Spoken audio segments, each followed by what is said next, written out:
friends, family, visitors, kamaaina. We are Halau, na uluhaimalama, and we welcome you and want you to sit back and relax as we take you on a journey. First, starting back in the 1850s, as the sugar industry grew and plantations began to multiply throughout Hawaii, plantation owners began importing contracted laborers from outside the islands to supplement Hawaiian laborers. By the early 20th century, thousands of laborers from China, Portugal, Japan, the Philippines, Korea, Puerto Rico, and Okinawa had moved to the islands, completed their sugar plantation contracts, and elected to stay.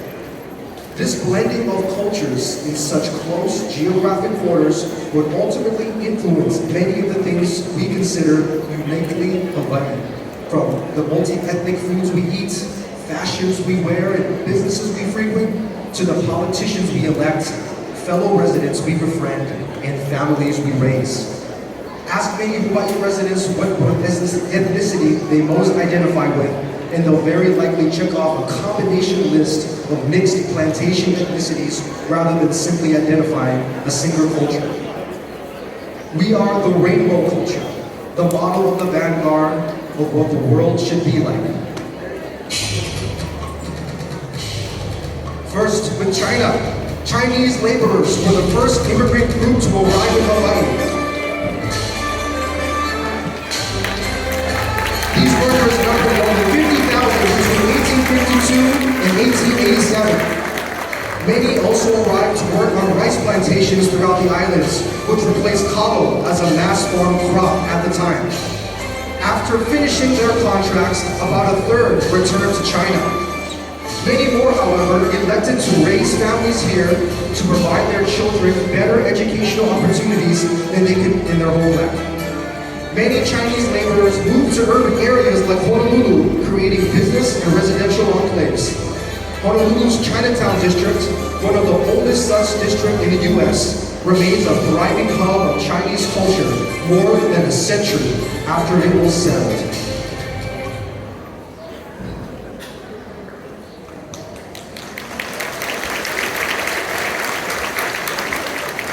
Please welcome our gracious ladies in keiki as we perform for you our dragon dance.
Let's go up there. We're gonna go walk up over there.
Starting in 1885, more than 200,000 Japanese arrived in Hawaii as plantation contract workers until their arrivals were stopped by the Federal Immigration Act of 1924. Owa is a Buddhist celebration that originated more than 500 years ago in Japan and introduced to Hawaii with the Japanese workers of the 19th century.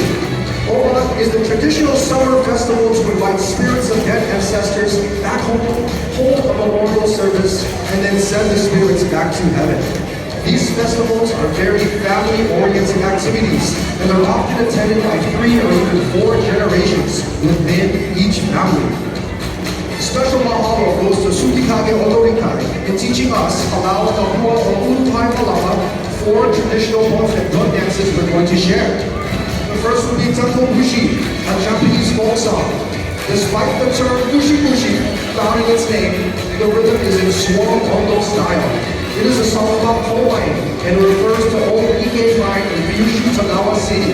It is a common song used in folk dances during the Bon Festival, and the dance that accompanies it depicts actions and minds such as digging, pushing a cart, or hanging a lantern. Next we'll be performing Hore Hore Ando, a native Hawaiian word for withered and drying stalks of the sugarcane, and hence the task of stripping them from the stalks. It was the women's job to strip the stalks, and they sang verses as they worked, such as the mango season, the 100th Battalion, and Hawaii is a beautiful place. Sakura Ando. The sakura flowers are symbolic for the people of Japan, representing hope and new life. Sakura is an embodiment of the beauty and fleetingness of life itself. As quickly as sakura trees bloom in all their glory, the blossoms start to fall within weeks. At this time of year, people gather to socialize, picnic, eat, drink, while basking under the splendor of the cherry blossoms. And lastly, we will share with you Beautiful Sunday, adapted by the Japanese, sung by Seiji Tanaka, and of course, is now a favorite folk dance in Hawaii. Let's celebrate Easter Sunday by dancing Beautiful Sunday. Now, we invite every one of you to come join us. We invite the audience to come and join in dance Tamu Bushi, Hore Hore Ando, Sakura Ando, and Beautiful Sunday. I know we see some of you in the summers at the One Festival, so come dance with us. Audience participation is encouraged. Come, no shame.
とパッと咲いた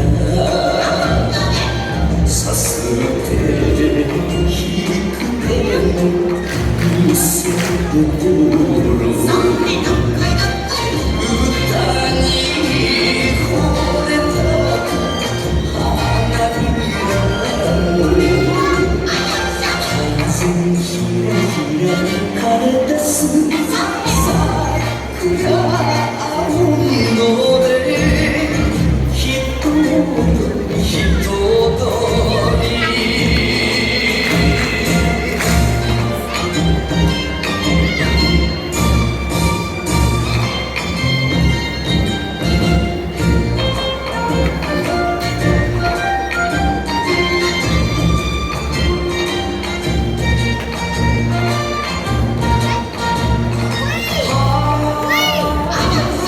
桜咲いた咲いたパッと咲いた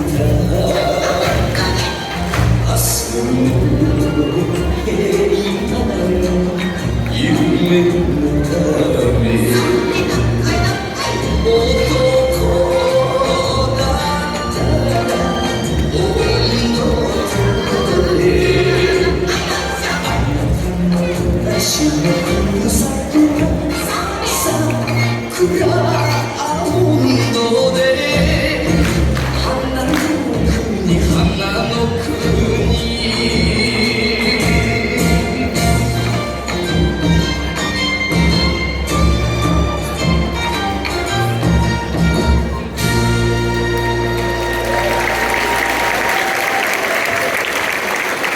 And our final Japanese number. Let's celebrate Easter Sunday by dancing beautiful Sunday. Come, come.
Okay.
everyone who participated. You just helped perpetuate this Hawaii tradition of bone dances, keeping it alive, and especially to the members, Tsukikage Odorikai of Hilo. Please give them one more big round of applause.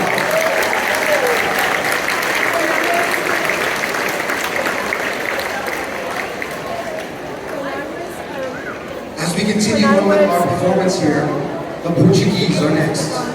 More than 16,000 Portuguese immigrants, many of them from the offshore islands of Madeira and the Azores, arrived in Hawaii from 1878 to 1911 to work the plantations.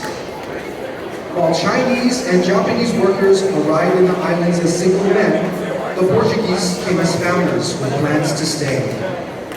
Being European, they were offered superior contracts than immigrant workers from Asia, receiving an acre of land, better working conditions, and often serving as luna, or supervisors. They were also offered American citizenship when Hawaii became a territory of the U.S. in 1898.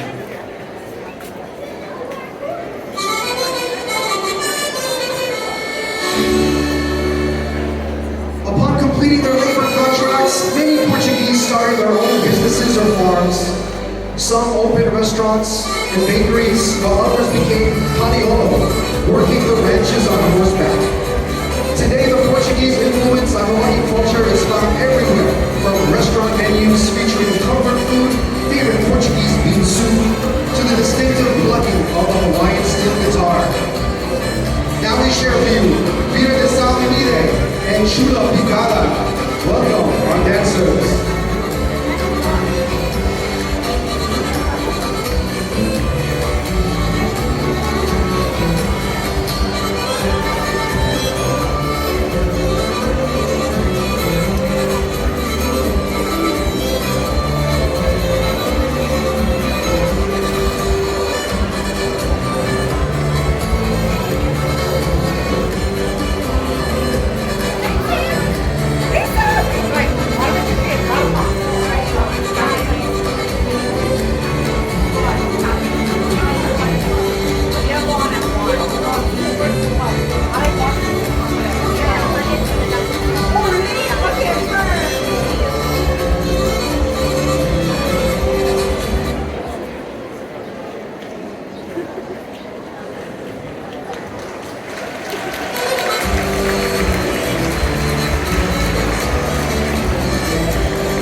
The dance you just saw was the Chulo Pingara, originating in the Mino region. It's characterized by its lively and energetic movements, accompanied by lively music and vibrant costumes.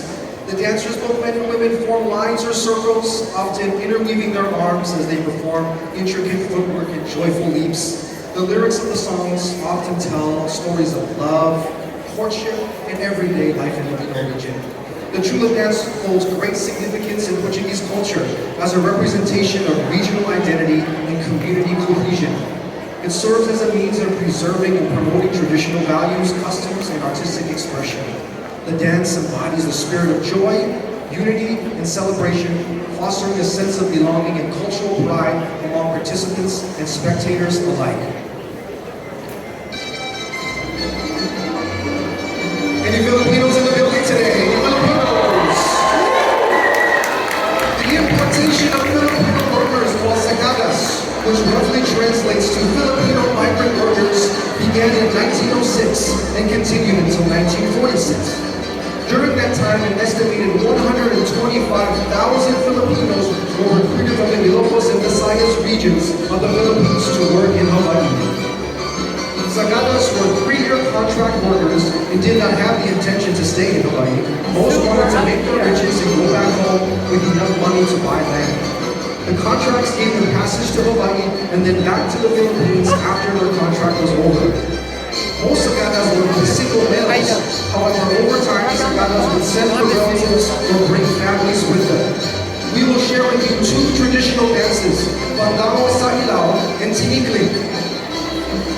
Bandamo sa Halau is a very popular folk dance in the Philippines. It is said to have originated from Mindoro, the 7th largest island in the Philippines. This dance of lights simulates fireflies at dusk and at night.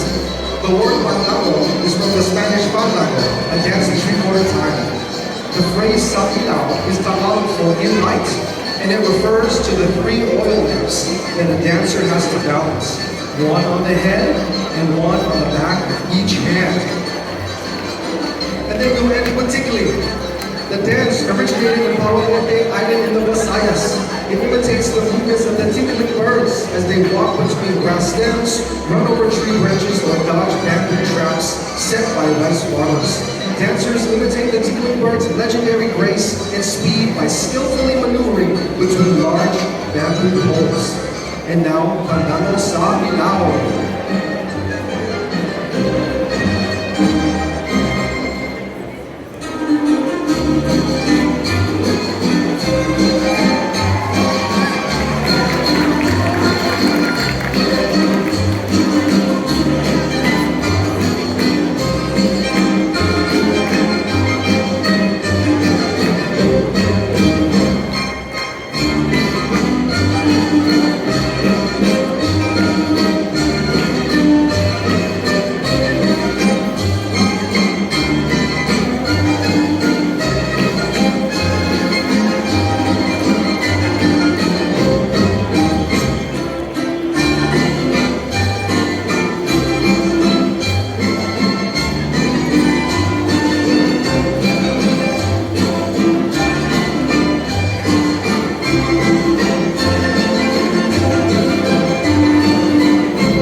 Okay, who's next? Who like participate? Audience participation. Tingling. Nobody. Woo! One more round of applause for our dancers.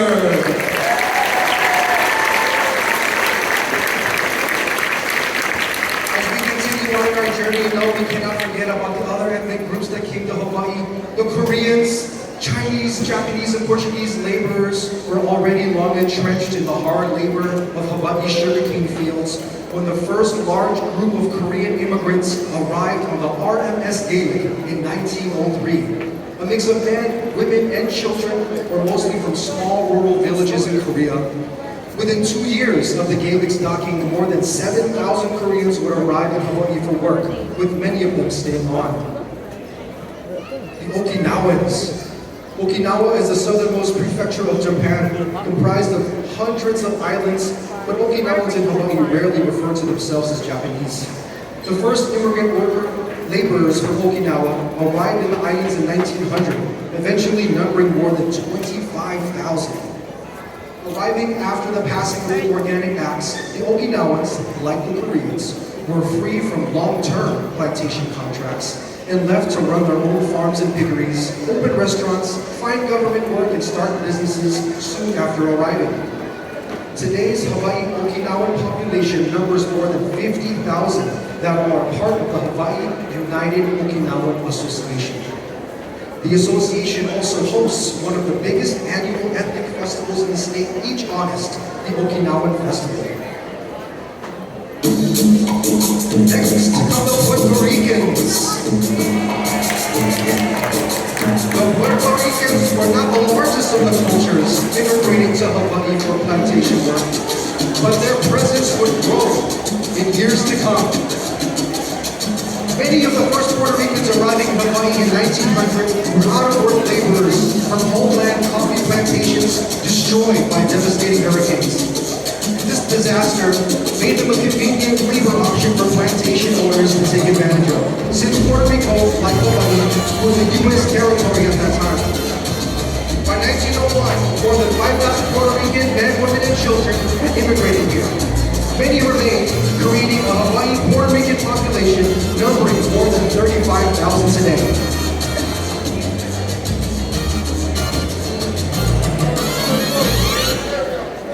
For our final segment, the Hawaiians. Having first arrived from Polynesia and settled in the islands more than a millennia before the start of the sugar era, Hawaii's indigenous culture largely chose self-sustaining fishing and farming over plantation life. Their population was ravaged by lack of immunity to diseases brought to the islands by foreigners. Hawaiians were employed by landowners for field clearing and planting during the industry's early years, pre-1850. And according to the 2010 U.S. Census, more than 527,000 people nationwide identify themselves as Native Hawaiian.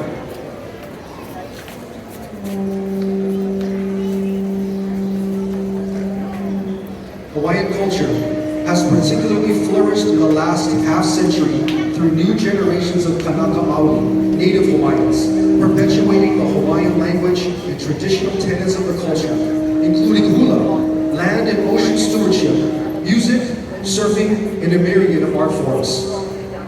Interest and participation in Hawaiian cultural practices has also expanded to other resident Hawaii ethnic groups worldwide.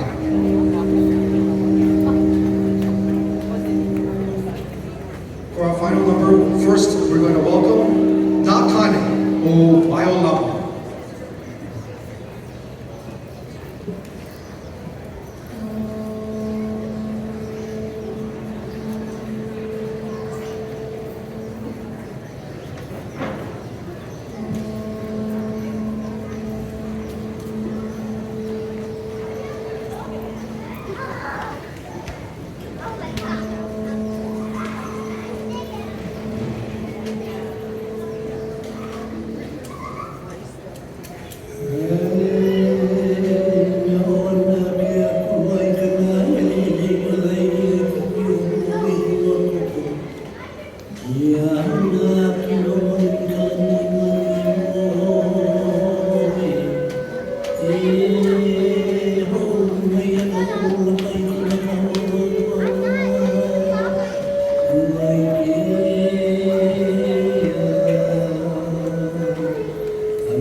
We, Halau na uluhaimalama, would like to honor the island of Maui. Our heartfelt love and aloha to our beloved neighboring island. Iola e Maui! Welcome our gracious ladies. For you, Maui, they will perform Lovely Sunrise Ariako.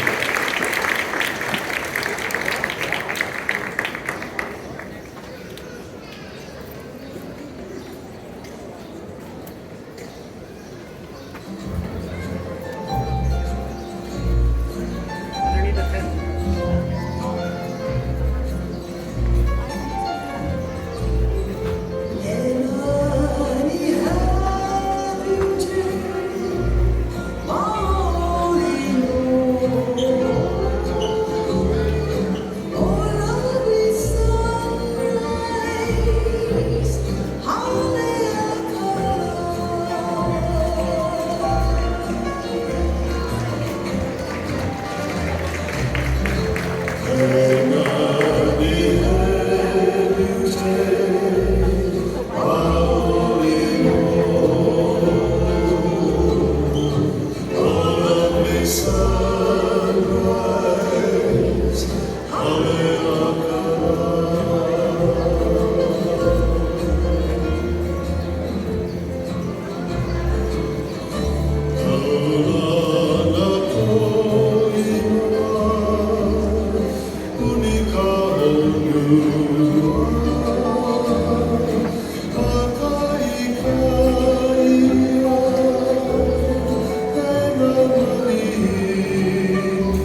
ROP will now bring to you Ho'ohe Pi'i Lani.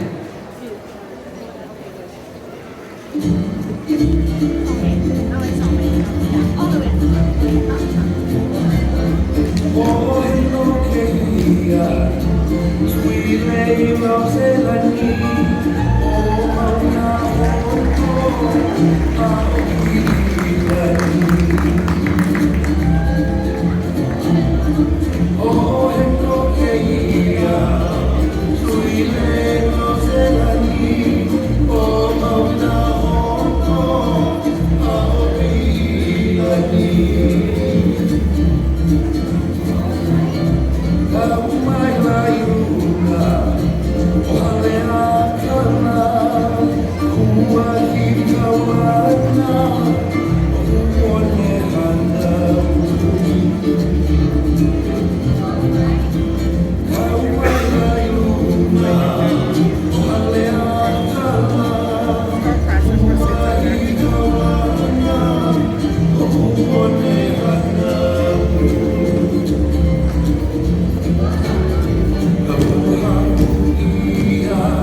And for our final number, we Halau na po uluhaimalama present to you Kuahimi Nani. One more big round of applause for our Halau dancers.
research, a lot of preparation, and you know what, educational. How many of you learned something today from that presentation?